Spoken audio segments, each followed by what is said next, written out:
Hello and welcome to our show, Awakening, on the WGSN-DB, the Going Solo Network. I'm Tina Huggins, your divorce coach specialist and restorative mediator, and this is Joe Huggins. Hello. Thank you for joining us. So our topic today is raising kids with a narcissist. And I personally can't say that I have firsthand experience of that, although Joe does. I do have experience coming in from working with my clients and the things that they've gone through or going through in the process of going through the divorce and then being on the other side and having to co-parent with a narcissist. So tonight, we've got a series of stories and things that we're going to tell you. And of course, at the end, I'm hoping that I get to share some information with you. Reach forward and grab this real quick. That can help you in the process of dealing with a narcissist yourself. And let me get here. So, Joe, there's all kinds of stuff that you and I've talked about over the last week. Joe's actually the one that picked this topic to talk about tonight. And so one of the first things at the top of my list that you told me was the family meetings. Mm-hmm. So my ex was all about rules, lots of rules. And to me, that was overwhelming just to even know part of them, let alone if you're a kid and you got to abide by this and this and this and this. My rule of thumb was behave yourself. That's pretty general. And you really don't have to beat it into the kids. I didn't have to beat it into my kids. We never went crossways on any job. That it was just me and the kids, and I took them on work all the time at all ages from 5 years old and on up. So, but we did great. We had a good time and we got a lot of work done. But at home, it's a whole different story because you have this narcissist that you can't make happy, and they're just gonna, I don't know if they think the rules are gonna make them happy or what. Now I think they just like to be in control. That's what it boils down to. It is a control thing. Yeah. So yeah, we'd have family meetings, and of course they were about rules. and it's just, to me, it's setting up kids to go, okay, kids, this is the time you misbehave and cause a ruckus, because it was so structured, and to me it was a joke, and maybe they felt what I felt about it, thinking back on it. And one time one of the kids got out of line, and they were saying something and not taking it seriously, and my ex, my now ex, she says, smack them, and I go, no, I'm not going to smack them. It was just ridiculous rules, expectations, so lots of expectations when, well, the family meetings, and there's way more topics than that on expectations, like her standards. We're supposed to be the superior clean of all cleans. And she lives. I've seen pictures of that house. And she's a hoarder. Obviously, she didn't do any of the cleaning. No. Now, she can have expectations of other people, like her kids, to clean and keep it clean.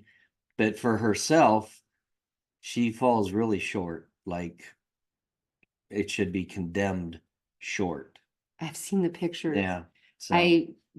I've been in hoarders' houses where I think a mat should be thrown in. That's kind of the pictures. And they were recent pictures within the last couple of years. Mm-hmm. And just a mess. And then to hear you talk about her standards of cleaning, and yet she lives in that's a mentality. I have learned that a lot of narcissistic people, or people with the mental conditions of narcissism, all have a hoarder issue. I have seen it several times throughout my coaching practice with different clients. And so that's something that that I'm now discovering in my work that it's a normal kind of thing that we see hoarding aspects. And as I learned years back, that hoarders do that for protection. They do that because something happened in their life and all the stuff. They don't want to get rid of anything. And then they buy more and bring more. I've seen them where they order box after box after box from the Amazon stores and never even open them. They just have boxes everywhere through the house. But something happened in their life that all this stuff helps them feel protected. And you know, you talk about family meetings. I know my family growing up, the only family meeting we ever heard was on the Brady Bunch. That's how old I am. And then, you know, I raised 2 children. I know you had 6, and maybe it's because you have lots of kids and you need meetings, but No, I never had meetings. I never even knew they were real. You could have a productive meeting.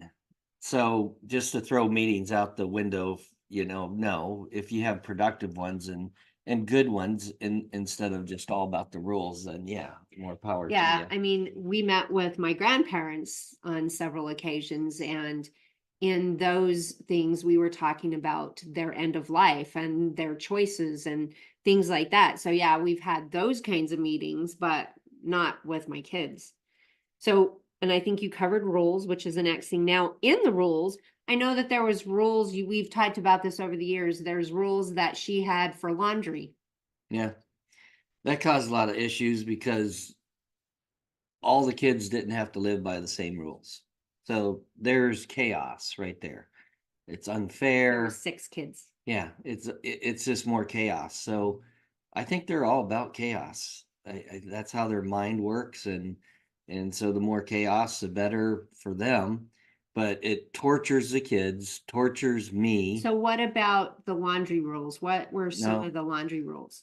So if you go down to use the washing machine and the washing machine's full, and whoever put them in there, it doesn't matter. And if you want to use it, you got to take out their clothes, put them in the dryer, put the dryer on, and when the dryer's done with the other person's clothes, you're supposed to fold them neatly and put them on the dryer. Well, okay, that's fine and dandy if everybody does that. Of course, everybody didn't have to do that because she had different rules for different kids. So it was very unfair. And I remember my oldest daughter saying, rebuttaling on that to her about how unfair it was. And they got in some big argument. And I remember it escalated in about 10 seconds to, okay, young lady, you got a week of being grounded. But mom, okay, you got 2 weeks. And then it's just all frustration. And then she is up to a month in a matter of seconds. And then with the same daughter, there's another situation. Well, then I didn't finish the story, but she ended up kicking a hole in the drywall, and it was a huge hole. Your daughter did. My daughter did. Yeah, because it's so unfair. And just because the rules didn't apply to other people and they applied to her, so she felt like Cinderella. Like, oh, it's always a punishment for me. When's it going to be fair for me? Well, good luck with being fair, because I never found fairness in that relationship either. So she acted out, and I thought, hey, you torture kids like that, they're gonna lash out. And other than that, if they go inside themselves, and either way, it's just not going to be productive. So and then another one I have listed here is packing of lunches. no, you've told me a story about that. So if one of the kids wanted to pack their own lunch, guess what? They had to pack 5 more lunches per rules, the X's rules. So none of the kids wanted to pack a total of 6 lunches, because that's hard to do. But if one kid wants to pack their own lunch, let them pack their own lunch. But the X had the rule that you pack your lunch, you're going to pack 5 more lunches. So that So didn't if go they over didn't good. pack their lunch, then who packed it for them? So that's another story is um, a lot of times they took popcorn and it was just microwave popcorn. And then the school called and said, this ain't cool. This is not nutritious and that kind of stuff, which I totally agree. It's not. So, but we did have a lot of chimichangas and that kind of stuff, but you get tired of chimichangas for months on end and that kind of thing. So I remember the popcorn deal and, um, I felt like I had, well, I mean, I could say 3 jobs. One is trying to keep the kids in order and having them do work when they're at home, because I don't know what she did when I was gone working and she was a stay-at-home person. Um, I don't know. I think she was on the computer all day, honestly. Well, The house was a wreck. and as the sideline, I have to point out that you don't know what she did at home. These are No. your viewpoints Right, of what she may have done. right, So you don't really know what she did. I mean, things aren't always visible. I know when you got home, the house was still messy and right. I know and what things she like that. didn't do. Right. Yeah. So Yeah. you don't really know what she did. So another one of the things that's on there is, and we've talked about this, her cleaning standards. And I've seen pictures of the house. And so her standards for the kids to clean was different than how her standards for herself to clean. Absolutely. Yeah. Okay. I'm just kind of going through that. Reiterating there. And then I've heard stories of the kids standing in corners. So when I'd go to work, which were long days, sometimes I'd get snippets on what went on. And the kids would be like, I had to stand in the corner for 8 hours today. And she had them holding books like this, and if they dropped the books a little bit, then they had more time. So, I mean, I wasn't part of that punishment because I don't agree with that, of course. And it was sick, a lot of sick stuff. And I've heard stories from the kids, and it is sick. Yeah. So, and then there was a contractor that, so let's back up and why the contractor got in. So somehow your house caught fire or smoke. That's another story. It was an accidental fire. Okay. But yeah, we hired a contractor to come in and help. And of course I helped him when I wasn't at work and weekends and that kind of stuff.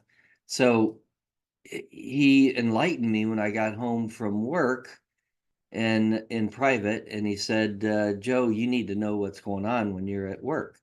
And I'm like, what's going on? And he said, the kids are screaming and she's punishing them and it just sounds horrible. And so he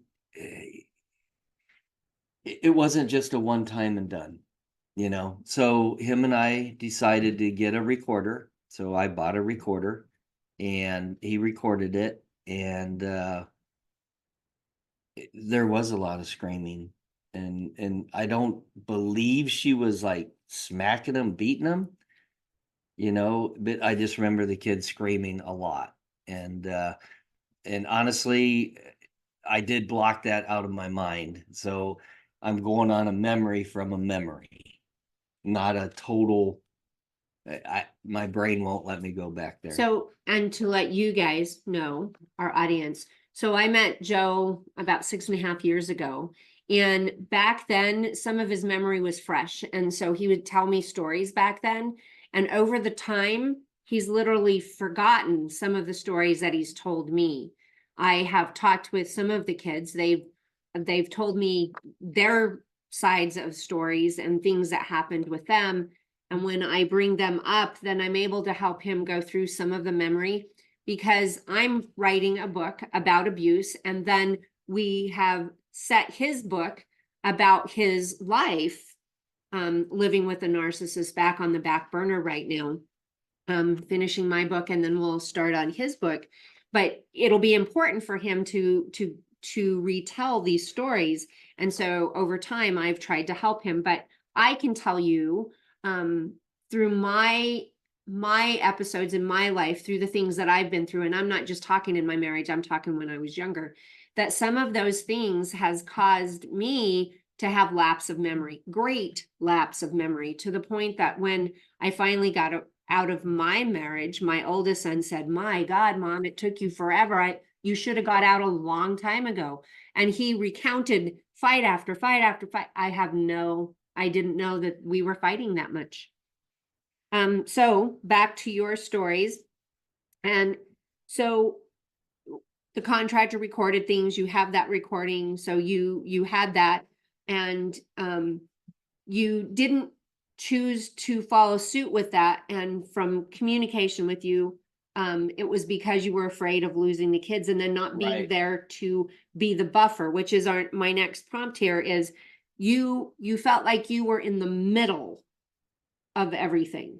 Well, I had a severe fear of losing my kids because somehow social services was called. They came out to the house, so they had come out like once or twice a week, meet with the kids, play with the kids, get a feel for what's going on. And they did this for, I don't know, like a summer or something. And after a while, they drop your case if they think you're not a high liability. So that's what happened. And I don't know if it was a family member or a friend that reported us. And when I say us, it was from her, it was from her actions, And you know what? If I had to do over again, I would get legal help and that kind of stuff. So yes, and we'll talk about that I worked on fear, and fear guided me to, I don't want to lose my kids, so I got to keep it hush hush. So I'll bet that happens quite often. You just be quiet and be, you're afraid. Mm-hmm. And Joe is what I would call a simple man. I've worked with lots of simple people.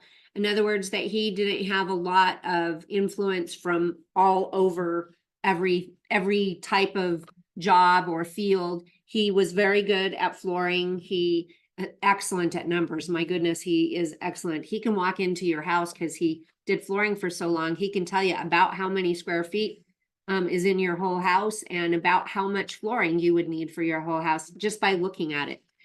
He also has an excellent memory. He will talk with a client over the phone. They'll say something about their address and he'll say, "Oh yeah, you had 2 dogs, 4 kids, and we put this flooring in there." And he would remember that from years prior. That's my connection.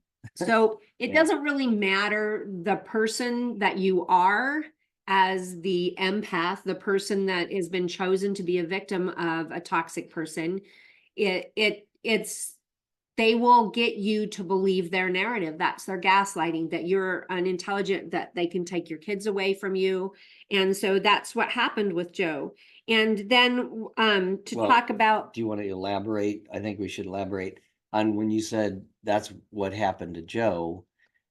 Meaning the social services didn't take my kids away. No, social services didn't. But the ex actually did take my kids to South Dakota and entered them in the elementary. He was there for a couple of months. And I think a couple months. Okay. I think and again, my memory thing is, but at least a couple months. And we lived in Colorado, so Colorado to South Dakota, that's quite a journey. And to be without my kids, of course, I was distraught. And so that's what Tina meant by, she got you convinced. She took my kids away. Yeah, she got you convinced that she could take and did. And she did. Yeah. And so and I know you had said something about this a minute ago about your ex telling you to punish one of the kids at a meeting, but she told you that more than once, didn't she? Well, she wanted more. She liked the idea of punishment. She liked severe punishment. And so what did she consider severe punishment? Well, slap them in the face. to me, that's pretty severe to slap somebody in the face, you know? Yeah. So, and I refused to do it. Hmm. I was burned out from her control, and that was the beginning of the end of our relationship, is when I stood up and just said, no, I'm not gonna do that, you know. And another one of our prompts here is about the kids being told to clean up the room. This is going back to the way that she believed they should clean and then cleaning the room. So Well, so when one of the people are a hoarder, the mom or the dad, in this situation it was the mom. She was a hoarder, so she didn't let the kids throw away stuff. So how do you clean your room with all this garbage? So actually, you become a pretty good sneak. If you want to survive, you got to sneak. So we would sneak, and this is with the kids' help too, because we tried to survive. We needed to survive. So we would, put stuff in garbage bags and sneak them out the door, put them in the garbage trailer. And I remember one time I had the trailer like half full, and I was going to the landfill, and the ex runs out the house, the front door, when I'm going down the driveway to look in the trailer to see what I'm throwing away. That's how attached they are of junk. And so, but anyways, with my kids, their whole room would be, I swear, 6 inches deep and all wall to wall of crap, whatever, so I'm assuming garbage, crap is their toys, toys, old toys, clothes. broken stuff, pieces of parts of this, that, and the other. Was there actual trash? Oh, there is actual Was trash. there food? Some food. And Yeah. so she she was okay with the food and the trash being in the room? Well, that we could throw away, Okay. the food.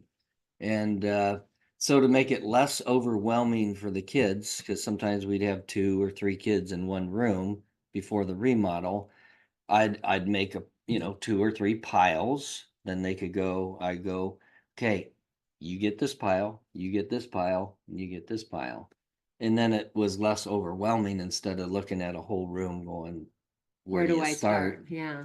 So So would she allow you to do that with the kids? I mean, yeah, that was she just a was doing something else in the house, and I'd make them their piles, and then I'd get the newspaper and lay on the bed and read the newspaper while the kids were sorting through the piles. yeah. And then we talked about the rules again, and there was a story about one of the kids at Christmas time not being allowed to watch the movie with the rest of the siblings. Why was that? So it was a minor violation, whatever one of my sons did. I don't remember, and it wasn't a big deal. But he lost by his mom said, "You don't have movie privileges." Well, this is Christmas time. This is family movie night for the Christmas. This comes around once a year. And so here's where the sneak part comes in, is I left the door to the kitchenette in the basement open so my son could watch from outside in the wintertime. Sorry. And he was in a window well watching the Christmas program through the door I left open. And to him, that was better than missing the movie. And it's sad, That is so very sad. sad. So, and I know that your ex had trouble with your second son. And so there was a calf story, a story about a baby cow, a calf story. So Right. what happened with that? So if he is here, he could fill you in on the details. I know from the outside because I was at work quite often. But there was he bought a calf. It was at the house, and my ex did not want the calf there. So she took the calf, put a sign on the calf, and it had my son's name and his phone number. And she let the calf out the front door, or out the front yard, and animal control came by, picked it up, took it to the livestock commission, which they sell animals, and said, your animal is out here. And so he did not, he, he sold, actually what he did, I couldn't remember, it's a little foggy, but he went and picked up, I went with him, we picked up the calves, plural, and then we sold them independently instead of the livestock commission out there. So I did help him with that. I did even help him get the calves. I mean, he wanted calves, so he found them. I went and helped him get them. I'm a promoter of fun things like that, but she's a buzzkill.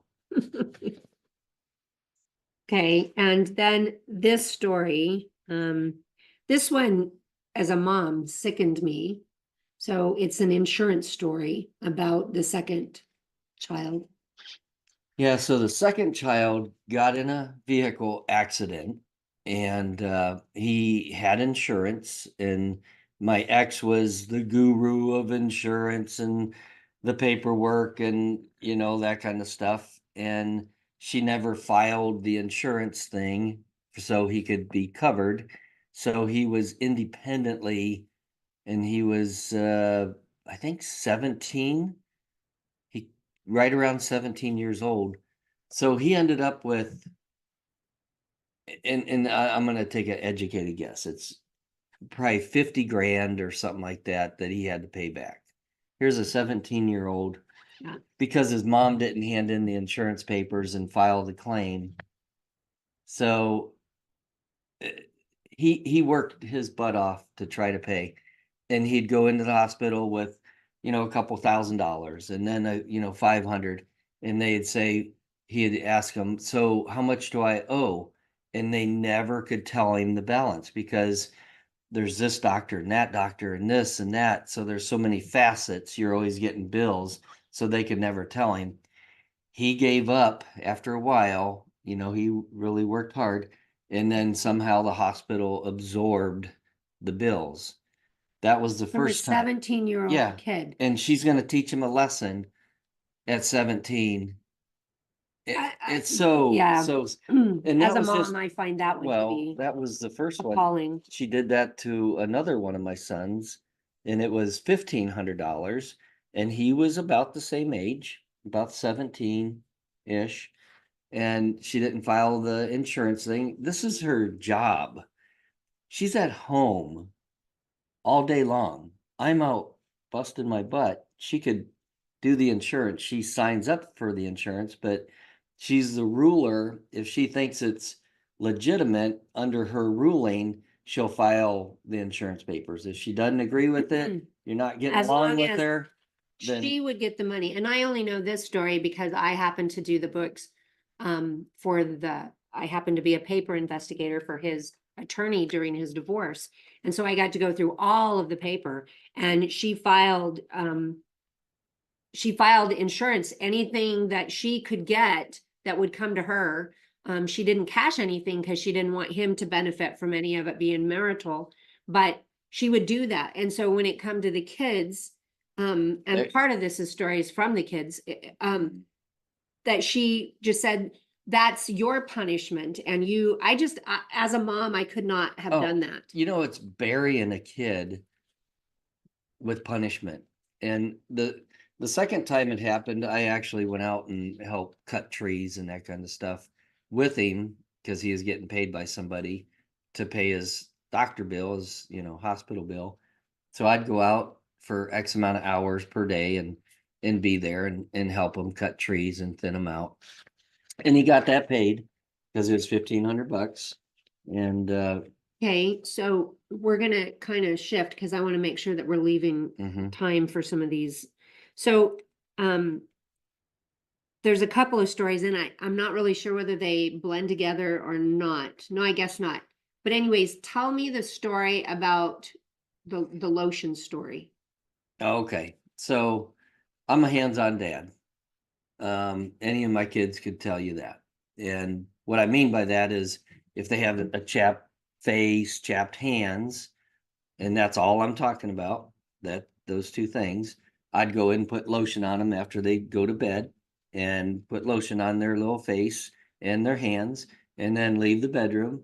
Well, after we went through the divorce thing, of course, I'm not living there anymore.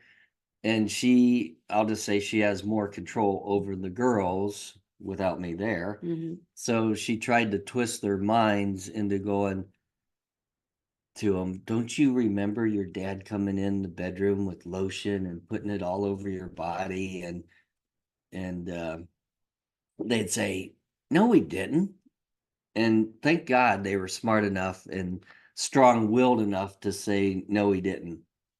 But, she tried to, if they would have said, yeah, they remember that, somehow through the twisting of it, I could be in jail. Yeah, and then this one I had a hard time wrapping my head around. So the rape story. Okay. So,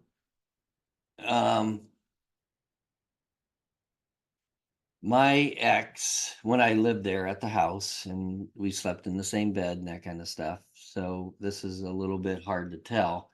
But she wanted to get me for whatever she could get me for. Like if it was embezzlement of money of my own business, Which the lawyer told which you you can't embezzle from yourself. So the rape thing in the ex's mind, she has to be the victim. So she looked up what rape was, and then she tells me, so when we did it the other night, you didn't verbally ask if we could do it, did you? So the only answer is no, I did not ask. Most of the time you don't say, hey, do you want to fool around? You know, Do you want to have sex tonight? Don't like have to dance foreplay, around that, yeah. touching, whatever. But yeah, so I said, no, I did not ask. And she goes, well, under this description, that is rape. If you did not get permission, that is rape. So through nights of not being able to get to sleep until I agreed with her, because we'd be up till 1:30 in the morning, and that's definitely sleep deprivation. And I remember Amy in the other room just Okay, we need to screaming, saying, would you guys be quiet and go to sleep? Because I'm getting interrogated till I crack You're right. in the other So, bedroom but then she went and she had you tell the kids that I to raped admit her. that you in And front of the kids. in Yeah. front of the kids. So I'm telling all 6 of my kids. None of them freaked out or anything like that because they know their So mom. they do. And so it's all it's all of the stuff that a narcissist will do. They try to have all this to control. put you down. Yeah. So like I said, I don't have firsthand information directly, but I do have a few of my clients that are going through that. One specific has been working for several years to try and get 50-50 custody. And because they haven't filed, the narcissist has control, and this is the mother. She has control and says, no, you can't do this. So my advice to you is to get things in motion. So I've got one last story for you. So there was a friend of mine that she sought coaching from a police officer to help her get her children out of the abusive home. She was a nurse. She worked in one state and they lived in another, but she was in the state she worked in more than 50% of the time, so she could claim residency in that state. So a judge got involved, a police officer got involved, and this took months of setting into motion where she had to allow the abuse to happen to her children while she recorded. Not that she didn't, because he would beat her too if she got in the middle of it, but she had to record this. For months, she had to record this stuff. And then finally, she was able to take it to court before she left. Then she set things in motion, the exit plan. Now she has a police officer involved. She has a judge involved. Everything was set in motion months earlier. They already have all the charges ready to be filed. Everything is going to happen the day of the exit. There was a class going on that the father took the kids to, and they were all there at the class. She packed up her belongings, the kids' belongings, and then she had already pre-warned the instructors or teachers of the class that she would be by to pick up the kids to keep him company. And so she went, picked up the kids, and about the point that he was wondering where the kids were, he was arrested. Everything happened in order to get this motion in position so that she could leave. She went to the next state because that was the state she was living in. That also was a state that had better protection for her and the children. So the divorce was filed in the state that she was legally allowed to live in. So my point with you is that it's important for you to get out of the abuse for you, but it's very important for you to get out of the abuse for your children. So it's important that you document everything. If you can, record things. I know his ex had made hundreds of thousands of recordings. I know I have a handful of those recordings actually in my possession because he brought them from the home when he left. So make those recordings, get those recordings, and take pictures of everything. When you document, you want the names of the people involved, the time of day, the date that it was involved, where it was. I don't want just it was in the home, it was in the living room, it was in the bedroom, it was in the kitchen. I want you to be as specific as you can be with these recordings. Okay. I want you to double and triple save these. Okay. Whether it's recordings in paper, or if you're putting it in your computer, put them all to where you can save them in one place and then forward them to a protection email. Joe has one that's 123 protection mail, or Joe123 protection mail at gmail.com. And all of the divorce information was sent there so that nobody else could touch it. Please do that for your safety. You want to get some other people involved. You cannot do this alone. You have to have a good exit plan. You have to have it timed correctly, and you have to have other people that are willing to step up and help you protect yourself and your children. Okay. So any situation that puts you or your children in danger, call 911. Make sure that you press charges against the other one. I know that's scary. You press charges, there'll be a protection order put in place, and then you seek protection with your friends and family. And that may mean just getting extra protection from video cameras and things that are there at the home. And Okay.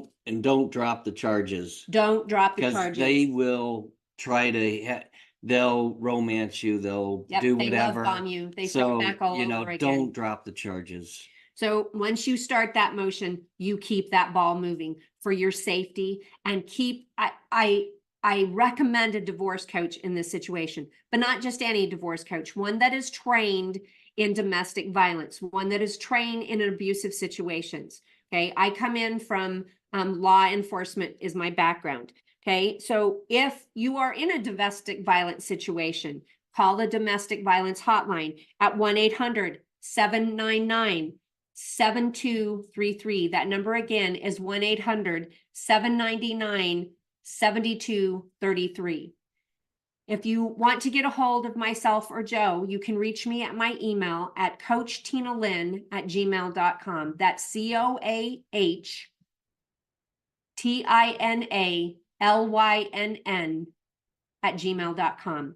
My website is divorcecoachspecialist.com. Please make sure that you reach out, get the support. You can't do this one alone. Do you have any other? Yeah, the thing that I just say is don't drop the charges. I dropped the charges when she assaulted me and she was arrested, and I dropped them a little bit later.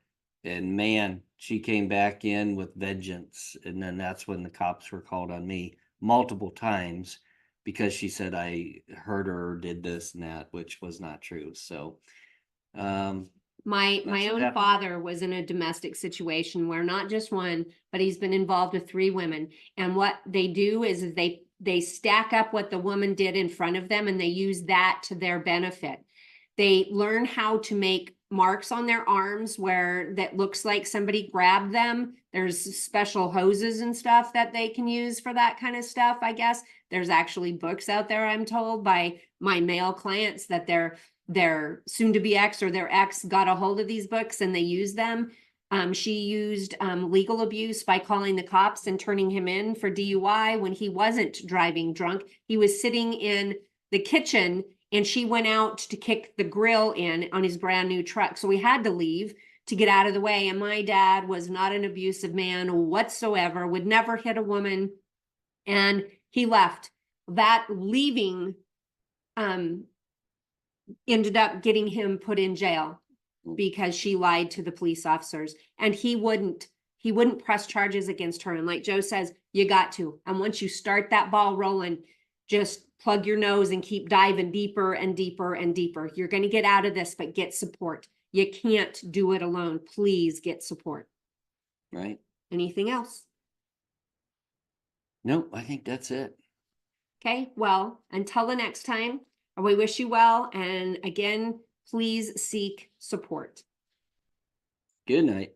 Thank you.